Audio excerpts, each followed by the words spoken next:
I want us to do a little chart involving perfect squares and perfect cubes. The square root of 1 equals 1. The square root of 4 equals 2. The square root of 9 equals to 3. The square root of 16 equals to 4.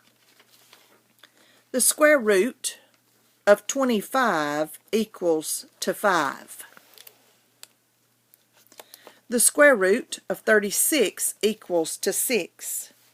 The square root of 49 equals to 7. The square root of 64 equals to 8. The square root of 81 equals to 9. The square root of 100 equals to 10. The square root of 121 equals to 11. The square root of 144 equals to 12. The square root of 169 equals to 13. The square root of 196 equals to 14. The square root of 225 equals to 15. And this could go on and on and on. If you ever have a number that you're not familiar with, use your calculator.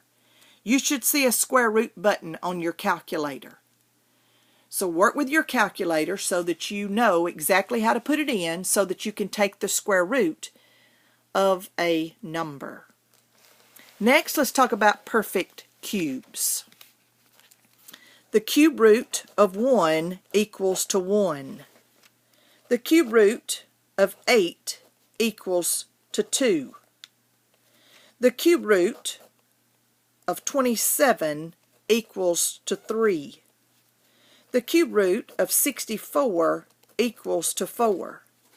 Notice that 64 is a perfect cube and 64 is also a perfect square. The cube root of 125 equals to 5. The cube root of 216 equals to 6.